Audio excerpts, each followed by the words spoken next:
Beleza. Marinalva, a gente vai continuar falando sobre clima e hoje o assunto ele vai ser um pouco fora do que eu tento fazer com vocês, que é sempre arranjar um link com a parte da administração. Hoje não vai ter link nenhum, na verdade. Hoje é mais uma parte ambiental mesmo, mais voltada para geografia, física, que é a parte do meio ambiente.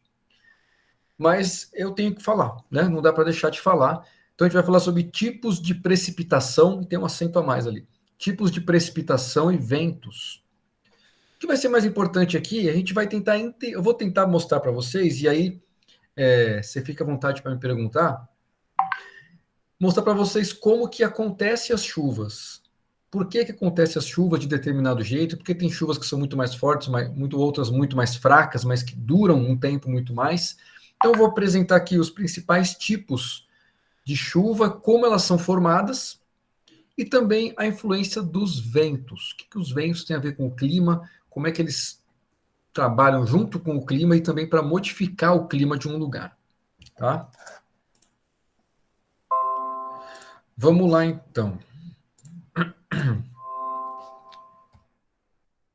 Bom, primeira coisa, o que é a chuva? Né? Quando a gente fala em chuva, é um nome muito popular, na verdade. O nome correto é uma precipitação. Uma precipitação é tudo que precipita, que cai. Né?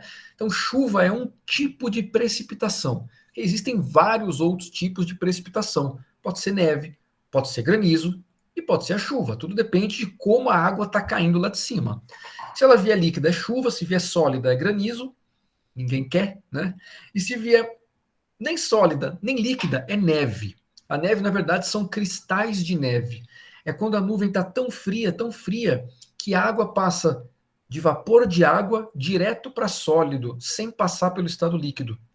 Então criam pequenos flocos de neve. É diferente do granizo, que a água passa do vapor para líquido e depois congela. E aí caem aquelas pedrinhas. Aqui no Brasil, a precipitação mais comum é a chuva, então é da chuva que eu vou falar. Não vou falar de neve, e o granizo a gente pode até tocar no assunto, mas eu vou detalhar mais a chuva. Aí no meio do caminho da chuva eu falo um pouco do granizo, tá?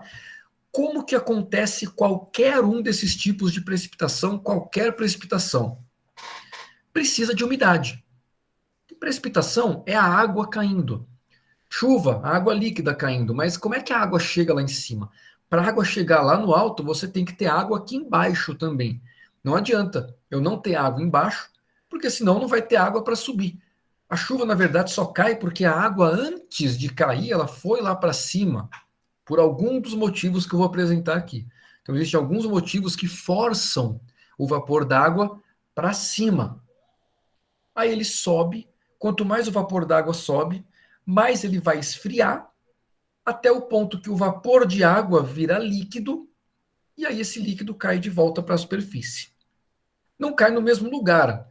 Ele pode até cair no mesmo lugar, mas geralmente sobe por causa dos ventos, essa chuva vai acontecer em outro canto. Não vai acontecer onde ela foi evaporada. Tá? Então, para a gente ter a formação de precipitação, você precisa de umidade, qualquer precipitação, granizo, neve ou chuva. Você precisa de umidade, que é a umidade do ar que vai ser forçada para cima, e você precisa dessa força, vai fazer a umidade subir. Quem faz a força são elementos diferentes da natureza, tá? Vamos ver aqui os três principais elementos que formam três principais tipos de chuva. A primeira chuva que a gente tem aqui é a tal da chuva convectiva. É um nome diferente, mas é a famosa chuva de verão. É quando a gente está naquele dia quente, que a gente está chegando agora, no verão, passa aquele dia num calor desgraçado, né? Aquela coisa assim de 35 graus, ninguém consegue viver. E de repente, no final da tarde, dá aquele temporal pesado que dura ali 15, 20 minutos, e aí acaba. O céu abre de novo e parece que não aconteceu nada. Né? Então, essa chuva de verão, ela é causada principalmente pelo calor, pela energia do sol. Por que isso acontece? No verão, a incidência dos raios solares é muito maior. Então você tem mais energia dos raios solares chegando, essa energia aquece a superfície muito quente durante o dia vai evaporar toda essa água, Essa água vem para a atmosfera, então. Quanto mais quente a atmosfera fica, mais leve ela fica também. Menos densa ela vai ficar. É só a gente lembrar daqueles balões, né? Aqueles balões que voam sem motor nem nada. Como é que os caras fazem para o balão voar? Simplesmente enchem o balão com ar quente. Ou aquecem o ar que está dentro do balão. Sempre que você aquece alguma coisa, ele se torna menos denso do que o que está em volta dele. E tudo que é menos denso vai subir. Então, conforme o ar ele é aquecido durante o dia, você vai ter esse ar se tornando menos denso e ele vai lá para cima. Se é um lugar muito úmido, ele leva junto a umidade. E aí vai acumular muita umidade durante esse solzão, até o ponto que as nuvens ficam saturadas de água. Que a nuvem nada mais é do que várias gotinhas de água muito pequenininhas, microscópicas gotinhas de água. Mas quando você junta muitas, muitas, muitas e muitas gotas d'água, elas vão se juntando, juntando, juntando, uma hora o peso delas faz com que elas caiam. Quando elas caem, a gente tem a chuva. Tá? Então, locais com muita umidade e com muita temperatura durante o dia, temperatura muito alta, vai fazer com que essa umidade se acumule na atmosfera, a atmosfera fique menos densa por causa do calor, suba junto com essa umidade. Subindo tudo junto, a umidade em forma de vapor resfria, vira líquido e cai de volta. Então, as chuvas de verão são formadas por causa do sol. Elas acontecem durante o dia, no máximo no início da noite. Elas têm influência total da temperatura e da energia do sol. Mas nem todas as nuvens se formam por causa disso. Nem todas as chuvas acontecem só por causa do sol. Afinal, às vezes chove de madrugada. Ou então, às vezes, ficam chovendo 2, 3, 4, 5 dias seguidos. E não é essa tempestade toda, é aquela chuvinha fina que fica sem parar. Inclusive no inverno, quando o sol está muito mais fraco. Então não é só o sol que faz a chuva acontecer. Ele é um dos elementos que pode criar essas tempestades pesadas. Mas também as chuvas podem ser criadas por causa do relevo. E a gente até falou disso já na última aula, que era aquela influência do relevo no clima. Que o relevo ele pode servir de barreira, né? De um lado você vai ter a umidade chegando, ela bate nesse relevo, chove de um lado do relevo e não chove do outro, ou chove muito menos do outro, porque o relevo atuou como uma barreira para essa umidade. Então é o caso da chuva de relevo. É muito comum no litoral aqui de São Paulo, litoral do Rio de Janeiro, litoral do Paraná, esses locais onde você tem a serra muito próxima à praia. É muito comum que ocorra chuva de relevo ou chuva orográfica, é o mesmo nome. Tá? Como que essa chuva acontece? Independente do sol. Aqui pode estar de noite, madrugada, pode estar vários dias nublado, não tem problema. Porque quem vai forçar o ar para cima junto com a umidade não é o sol, aqui é o próprio relevo. Quando o vento atinge um relevo, ele funciona como uma barreira, uma parte do vento desvia para as laterais, outra parte desvia para cima. Essa parte que desvia para cima vai levar junto com ela a umidade, que vai subir, vai esfriar, o vapor vai virar líquido e tudo vai cair em forma de chuva de novo. Tá? Por isso que é muito comum quando você desce para a praia, a parte da serra, quando passa pela Anchieta, pela Imigrantes, a parte da serra está sempre com neblina. É muito difícil você pegar a serra limpinha, limpinha, limpinha. A maioria das vezes está com neblina, justamente porque a umidade vem do mar, esbarra na serra, cria essa nebulosidade, essas nuvens todas, que nada mais são do que o vapor de água que condensa. Tanto é que quando tu passa com o ônibus ou com o carro, os vidros ficam todos molhados, né? Então, várias gotinhas d'água formando a nuvem. Ali a gente está passando dentro da nuvem. Quando as gotas ficam pesadas, elas caem, mas por causa do relevo. Tanto faz se é dia ou noite, independente do sol da estação do ano. Tá? Então, um tipo de chuva muito comum quando você tem grandes relevos próximos ao litoral. Um terceiro tipo de chuva, que é para a gente aqui no Sudeste ou no Sul do Brasil, é muito comum no inverno, são aquelas chuvas que duram alguns dias, fininha, mesmo em local que você está sem sol, ou local que você não tem grandes relevos. Essa chuva acontece mesmo assim. São as tais das chuvas frontais. É aquela chuva que, quando tem a previsão do tempo no jornal, a mulher do tempo ou o cara do tempo fala, né? Tá chegando uma frente fria e vai chover em tal lugar. Tal. Então, o que, que é essa chuva frontal? É uma chuva de frente fria, né? A gente vai ver hoje, falando um pouco de vento, o que, que são as frentes frias, mas a frente, uma frente, a gente chama de frente no clima, nada mais é do que quando uma massa de ar se encontra com outra diferente. Então você tem aqui o ar em Jundiaí, que hoje está bem quente, mas o ar circula no mundo inteiro. Então o ar sai do polo e vem em direção ao Equador. Uma hora ele vai chegar aqui. Só que quando ele chega aqui, ele é um ar muito mais frio, porque ele saiu do polo. E ele encontra um ar muito mais quente, que está aqui em Jundiaí. Quando as duas massas de ar diferentes se encontram, se forma uma frente. E aí, no inverno, a massa de ar frio vem com muito mais força do que a massa de ar quente que está aqui. Então a gente tem uma frente fria. Essa frente fria vai trazer chuva, né?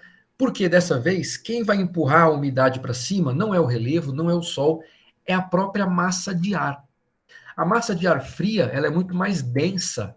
Então ela vem por baixo e ela força a massa de ar quente para cima.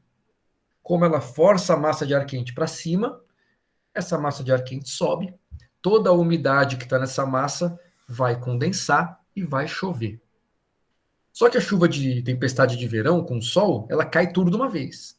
A chuva de relevo depende da umidade do mar. Essa aqui, ela vai durar um tempo muito maior. Geralmente ela é mais fininha, então ela é menos intensa, mas dura bastante. São as chuvas que a gente fica muito de saco cheio no inverno, né? Você passa 3, 4 dias chovendo, quando passa a chuva, vem o frio. Aí depois fica uns 2 dias frio, começa a aquecer de novo, daí vem mais 2, 3 dias de chuva, aí fica frio de novo, aí começa a aquecer. Então esses ciclos do inverno são as passagens das frentes frias, que causam bastante chuva aqui no sudeste e principalmente no sul do Brasil, tá? Então são esses 3 tipos de chuva principais. A chuva causada pelo sol, principalmente no verão, nos dias muito quentes, as chuvas causadas pela influência do relevo e as chuvas causadas pelo encontro de duas massas de ar diferentes. E aí gera uma frente e tem a chuva frontal. Tudo bem? Então são 3 tipos de chuva que a gente tem que ver aqui.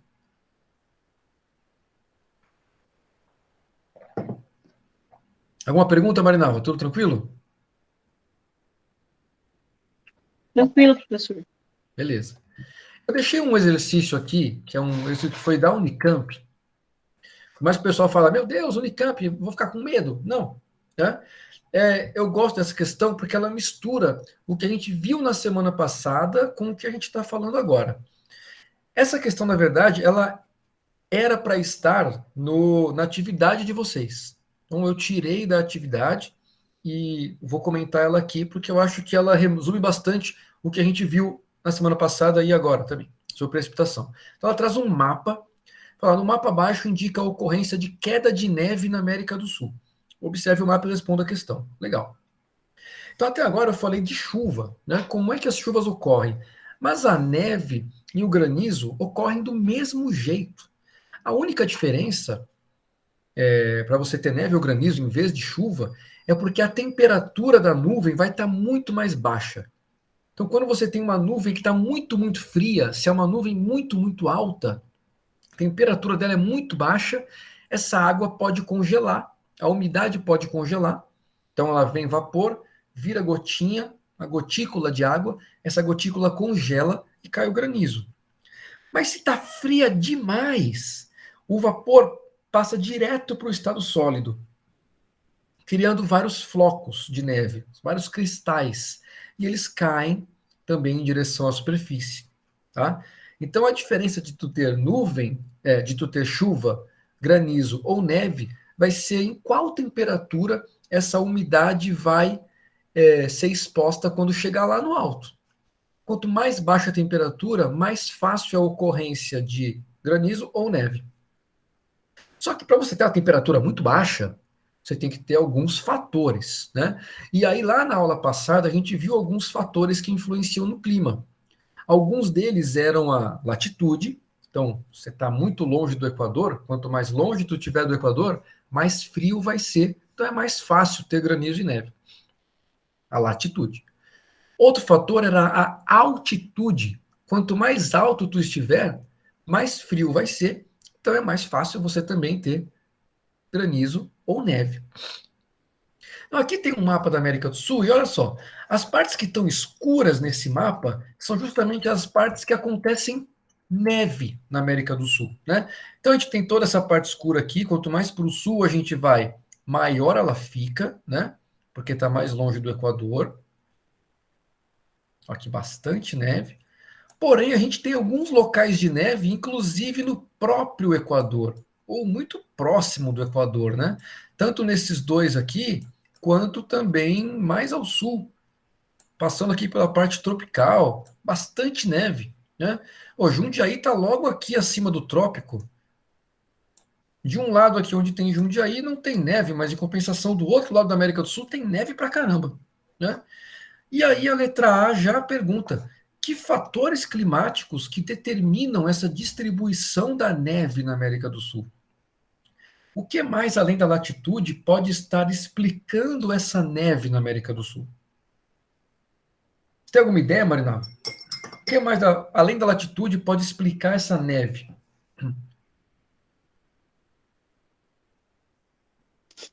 Tenho não, professor. Não sei se é por causa do trópico de Capricórnio, é um lado. Eu lembro que já estudei isso, mas não, agora não sei te dizer. Não tem problema. Na América do Sul tem uma cadeia de montanhas enorme, que é a cadeia dos Andes. Essa cadeia, ela pega todo o oeste da América do Sul aqui. As montanhas acompanham todo o oeste do nosso continente. Então, há países como Chile, Peru, Equador, Colômbia, Bolívia, são países muito montanhosos, porque eles estão muito próximos ou eles estão literalmente na Cordilheira dos Andes. Então, são montanhas com 4.000, 5.000 metros de altura. É muita coisa. Nossa Serra do Mar aqui chega a 1.000 em alguns pontos, né? Jundiaí está a 700 e alguma coisa, e os caras estão a 4.000. Então é muito mais alto. Se é muito mais alto, é muito mais frio. Então a gente vê aqui pelo mapa que não é só a latitude que está influenciando na neve, não é só a latitude que está influenciando no frio, não é só a distância do Equador que está fazendo ser mais frio. A altitude está contando aqui também. Tanto é que tem locais no Equador, são as partes mais quentes do planeta, que tem neve. Só essa parte aqui, ó, bem no Equador, que tem neve. Ou se está no Equador e tem neve, é porque é um local muito, muito alto. Então é tão alto que é tão frio que tem neve mesmo no Equador. Que nem aquela aula da África que a gente teve, que eu mostrei aquele vulcão com neve no topo e que fica com neve o ano todo lá em cima. Mesmo estando num local do continente africano que o clima lá embaixo é tropical, é equatorial, mas quando tu sobe o vulcão é tão alto que lá em cima é neve o ano inteiro, independente da estação. É o que acontece aqui.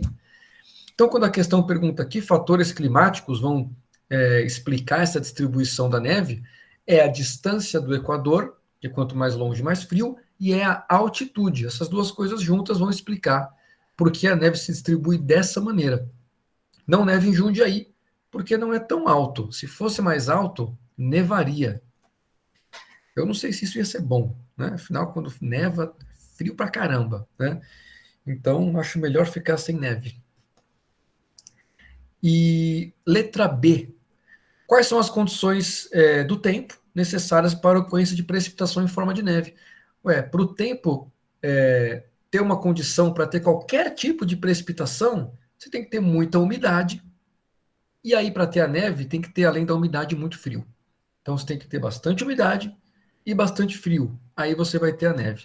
Se for umidade e um frio forte, mas não tão forte assim, você vai ter o granizo. E se for a umidade sem um friozão, vai ter a chuva, que é o que a gente está bem mais acostumado. Ainda bem.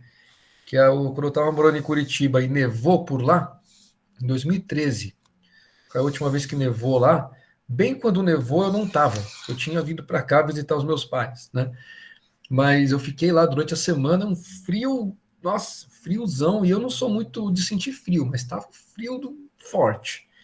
Bem no dia que nevou, eu viajei. Não vi a neve, né? Nunca vi, perdi a chance. Mas acontece, Curitiba está mais alto do que Jundiaí, a cidade é mais alta do que Jundiaí, e ao mesmo tempo é mais ao sul Então, eventualmente, a gente tem uma nevezinha por lá. Bem pouca neve, mas às vezes tem. É difícil, né?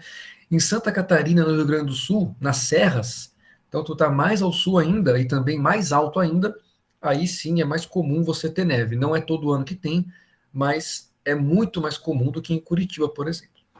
Porque junta essas duas coisas, né? Distância do Equador e altitude. Beleza. Vamos falar um pouquinho de vento, então. O vento, ele é um pouco mais abstrato, tá?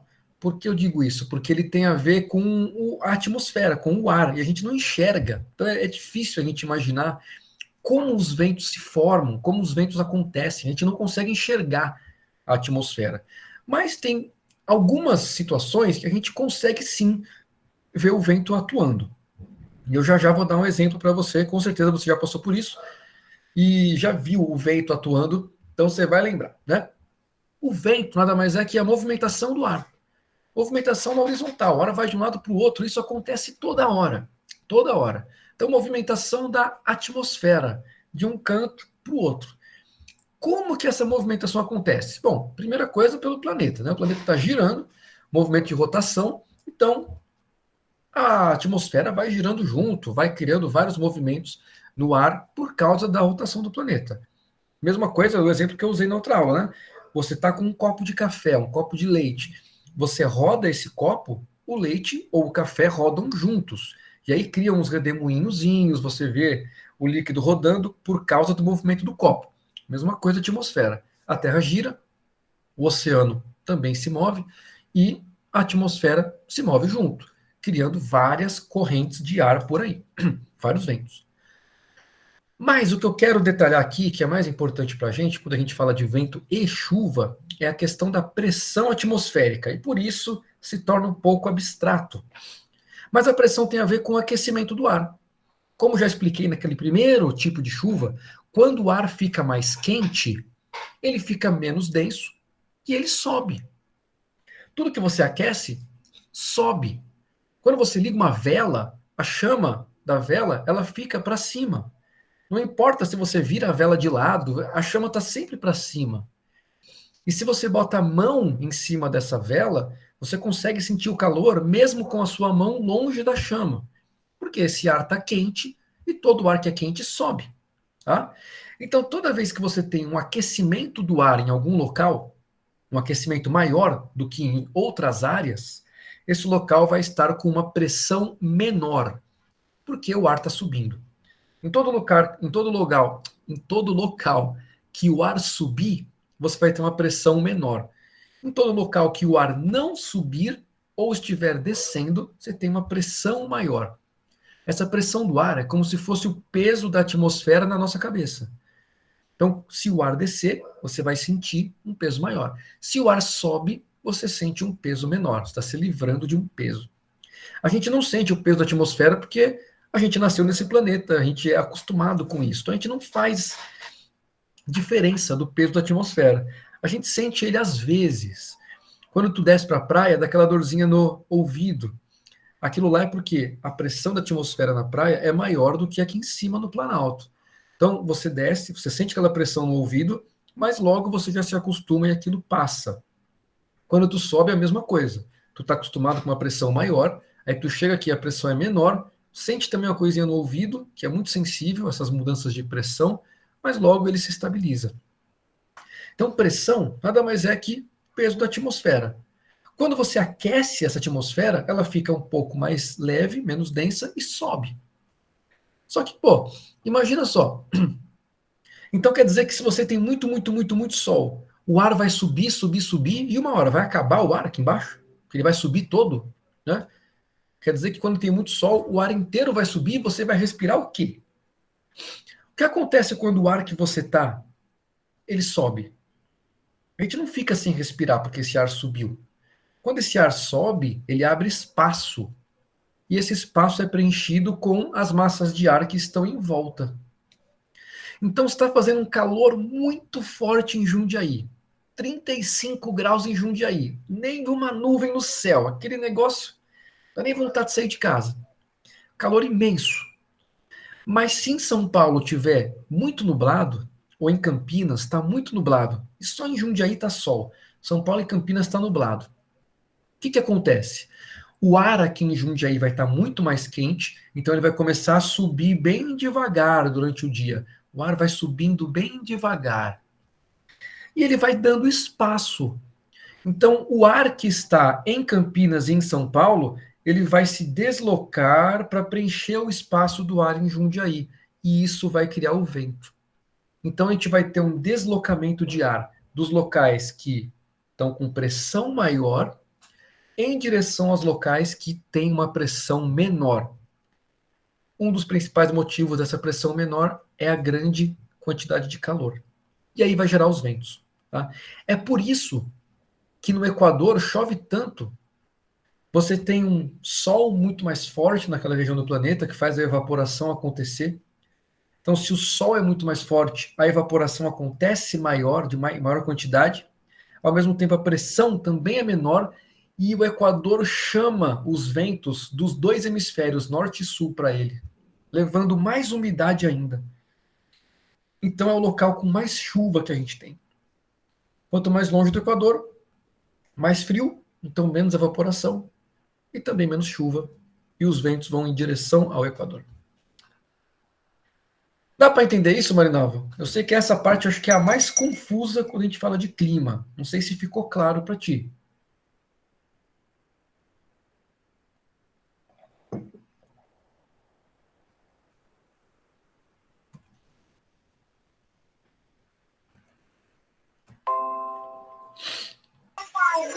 Ai, gente, se ativar esse fone aqui é ruim. Não, professor, tranquilo, deu para entender sim.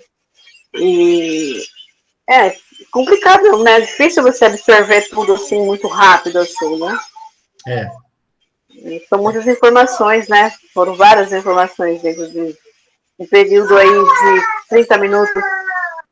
É difícil. Eu sei que é bastante. Essa parte de vento e chuva é a parte do clima que o pessoal tem mais dificuldade de absorver, porque são informações, além de ser com uma quantidade de informação grande, também são informações abstratas, né? A gente não consegue enxergar, a gente não vê o vento acontecendo, a gente só sente, a gente não vê. Então é difícil para entender, se torna um pouco mais difícil, né? É Sim, verdade. é. No meu caso, já tá ficando igual aqueles computador velho, né? Demora para fazer o download, né? Tá nada, tá nada. Aí demora para fazer o download, o upload, então aí vai devagar. É nada, você sempre participa super bem. É, Bom, então, o que vamos lá. interessa para a gente é isso. O principal isso é um resumo muito grande, na verdade. Existem várias outras coisas que influenciam no vento, mas o principal para a gente aqui, a gente não tem que se aprofundar em como o vento se forma, não é o objetivo nosso. Mas o principal é diferença de pressão atmosférica, saindo dos locais com pressão maior, que vão estar próximos aos trópicos e próximo aos polos, e indo em direção ao local de pressão menor, que vai estar próximo ao Equador. Então a gente tem a direção dos ventos, o vento sai do polo e vai em direção ao trópico. O trópico tem uma pressão menor que o polo. No trópico, o vento sai e vai em direção ao Equador. Então ele faz um caminho de trópico, polo trópico, trópico, Equador. Tanto faz se é no hemisfério sul ou no hemisfério norte, do polo para o trópico, do trópico para o Equador. Então o Equador recebe a maior quantidade de ventos do planeta, tem a maior evaporação, e por isso tem a maior quantidade de chuvas também. Vou pular esse aqui, pular esse aqui. Olha só essa relação, essa imagem de satélite, não é uma imagem de satélite, isso aqui é uma composição de várias imagens, né? Uma ilustração quase, da distribuição da vegetação do mundo e como que reflete, né? Próximo do Equador, a gente tem um verde muito mais intenso, que reflete justamente a maior quantidade de chuva que o Equador recebe. Então a gente tem aqui, vou botar as linhas, né? O verde mais forte, justamente na nossa Amazônia, né? Pega o Brasil e vários países que fazem fronteira com o Brasil, né? Guiana, Suriname, Guiana Francesa, Venezuela, Colômbia, Equador, Peru, Bolívia. Bolívia pega muito pouco, mas até o Peru, Colômbia aí está pegando bastante Amazônia. E a maior parte dela está no Brasil. Então a gente vê uma vegetação super densa, um verde super forte, porque é um local muito úmido. Esse local está próximo do Equador, então já explica por quê. Concentra bastante umidade ali, vem ventos do norte e do sul que trazem mais umidade ainda. E para ajudar isso, a gente ainda tem os Andes, que eu comentei com você, né? A cadeia de montanhas aqui. Então vem a umidade do Equador, além de ter toda a questão do Equador, de trazer umidade com o vento, ainda bate aqui nos Andes, que forma uma barreira, e aí chove pra caramba na nossa Amazônia. Então, esse aqui é um baita de um exemplo de a Amazônia é reflexo da chuva que acontece ali, né? Além de a floresta também jogar bastante umidade para a atmosfera. A floresta ajuda a ter mais chuva ainda. Então, se você corta a floresta, vai diminuir um pouco a quantidade de chuva que cai no Brasil, com certeza, né? E é fácil perceber, né? Quando a gente entra em qualquer bosquezinho, vai numa praça, entra num bosque, entra em qualquer trilha, vai no parque da cidade, a gente percebe que é muito mais úmido, muito mais fresco, porque tem bastante árvore. E quando você vai em algum local que não tem árvore nenhuma, você percebe que é muito mais seco, né? Então a presença da vegetação garante uma umidade atmosférica mais elevada, que vai garantir uma maior quantidade de chuva também. Legal.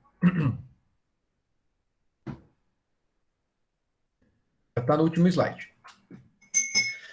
O que a gente pode sentir, que eu falei para você que eu dar de exemplo, que é uma coisa que a gente sente e facilita mais entender a questão dos ventos, é quando a gente vai na praia. Eu não sei se quando você foi na praia, não sei se você reparou nisso, talvez a próxima vez repare. Então, você vai falar assim, ah, aquele cara falou, né? No vento que acontece na praia, nas brisas da praia. Então, esse é um dos exemplos que a gente consegue ver bem a formação dos ventos por causa do calor. Quando a gente vai na praia, geralmente, ainda mais quem tem cabelo comprido, tem que prender o cabelo, porque não dá para ficar de cabelo solto, né? É vento, cabelo na cara, aquela coisa toda. Mas é muito comum você ficar virado para algum lado, onde o vento vem sempre na mesma direção, né? E aí você fica com o cabelo para trás. Se você vira de costas para o vento vem, seu cabelo vem todo para a cara. Isso acontece na praia, quando é de dia, geralmente você olha para o mar e o vento vem do mar para a terra. Então você olha para o mar, o cabelo não te atrapalha. O vento vem do mar para a terra. Só que à noite isso se inverte. À noite o vento vai da terra para o mar. Então a próxima vez que for na praia, dá uma reparada nisso, né? Principalmente se for uma praia que não tem grandes relevos em volta. Ah, eu já prestei atenção sim, professor, porque meu cabelo é longo e é horrível. Então, meu também. Então é aquela coisa, tem que chegar preso, senão depois não tem nada que prenda, né? Junta vento com maresia, aquela besteira toda, areia. Difícil fica para pentear depois, né? É, difícil para pentear. Ainda bem que eu nem penteio direito, então não tem problema. Por que acontece essa mudança do vento? Por que a praia é um bom exemplo da gente perceber isso? Porque a praia tem muita água por causa do mar e também tem areia. Tem esse solo exposto que é a areia, né? E aí a areia e o mar, elas têm uma diferença muito grande de aquecimento. Durante o dia, a areia aquece muito mais do que a água do mar. Então, se você chega na praia lá por volta do meio-dia, 1 hora da tarde, a areia está muito quente, mas a água ainda está fria. Quer dizer, a areia se aquece muito mais rápido do que a água. Então, se a areia é muito mais quente do que a água, o ar que está em cima da areia também vai ser muito mais quente do que o ar que está em cima da água. Se o ar é mais quente, o ar sobe, né? Então a gente tem, durante o dia, o ar mais quente sobre a areia da praia, sobre o continente. Então, em cima da praia, o ar vai subir e vai deixar um espaço para ser preenchido pelo ar que vem do mar. Então, o ar sai do mar, do oceano, em direção à praia durante o dia. Porque a areia e o continente, as rochas, eles aquecem muito mais rápido do que a água do mar. Aquecem muito mais rápido. Então, o vento vai em direção onde está mais quente. Só que durante a noite isso vai se inverter, porque aí durante a noite a areia também esfria muito mais rápido. As rochas do continente se esfriam muito mais rápido do que o mar. E aí, se você já entrou no mar de madrugada ou de noite, você já percebeu que de noite parece que o mar está mais quente. Está mais quente do que de dia. Por mais que esteja de noite, parece que o mar fica mais quente à noite. Porque a água demora mais para perder o calor que ela ganhou. E a terra não, a terra perde super rápido. Então, de noite, de madrugada, é a água que está mais quente do que a areia. Por isso que o vento se inverte. Aí você tem a água mais quente, então o ar sobre a água também é mais quente. Então, ele que vai subir, e aí o ar mais frio, que está na praia, que vai em direção agora ao oceano. Então, de madrugada, você tem o vento indo para outra direção. Então, o exemplo da praia, principalmente quando o pessoal aluga casa na praia, bota a roupa no varal, a gente vê a roupa vai para lá, depois vem para cá, ou com os nossos cabelos também, é fácil a gente perceber que o vento tem uma direção meio constante na beira do mar. Ele está vindo. E à noite ele está indo embora. Né? Outro exemplo que a gente consegue ver como o vento influencia na atmosfera, quando está aquele inverno, e aí vai tomar banho, liga aquele chuveiro quente pra caramba, o banheiro fica naquele vapor, né? E você vê aquele vapor todo no ar, e quando você faz qualquer movimento, seja assoprar, mexer com a mão, puxar a toalha, você vê o vapor todo se movendo. Então você dá um movimento qualquer com a mão, por mais que seja um movimento leve, você vê o vapor se movendo até um espaço bem longe. Então esse movimento do vapor é o reflexo do que você fez com a mão, ou do que você assoprou, ou do que você fez com a toalha. É a mesma coisa que o relevo faz com o vento. Então qualquer obstáculo naquele vapor a gente consegue ver bem, qualquer obstáculo faz com que o vento se desloque para todos os lados. Uma parte dele sobe e aí causa chuva. Então a gente consegue ver no banheiro, se está muito quente a água do chuveiro, e a gente consegue ver na praia. Né? É claro que o exemplo da praia é muito mais gostoso, porque afinal está na praia. Né? É melhor estar na praia do que estar aqui em Jundiaí no frio com um chuveiro.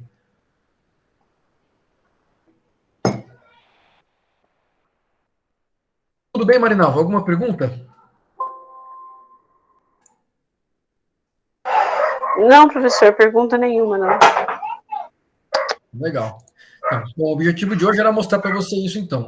Os tipos de chuva, como elas acontecem, e o vento, como ele acontece com a pressão. Tá? Não teve nada a ver com a administração hoje, ficamos totalmente fora da administração. É uma questão um pouco mais ambiental, né? Mais conhecimento geral. Sim, sim, não é. Ficou mais para o conhecimento mesmo. Mas, professor, eu tenho uma pergunta assim. Então, isso também, quando a gente vai no rio, você vai nadar no rio, um espaço aberto assim, você percebe que a água está bem gelada.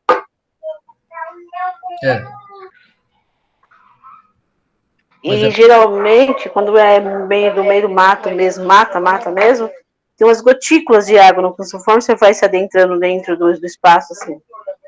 Indo, então isso já seria um vapor, que você está falando como se fosse a condensação, né? Isso.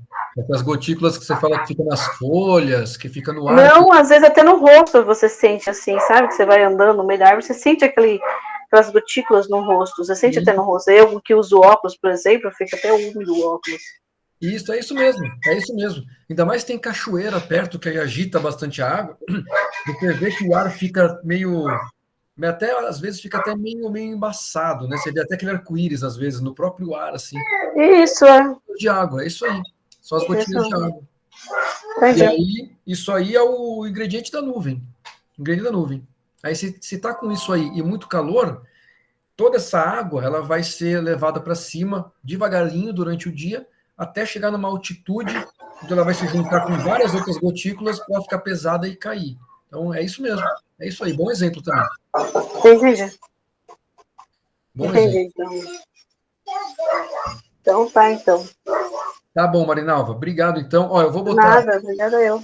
Eu vou botar a atividade lá no Moodle, tá? Vocês têm uma semana para fazer, são 3 exercícios também, que nem sempre. E aí vai ter perguntas sobre o clima. Tá certo? Tá ok, professor, obrigada. Boa noite. Marinalva, boa noite. Tchau, tchau. Tchau.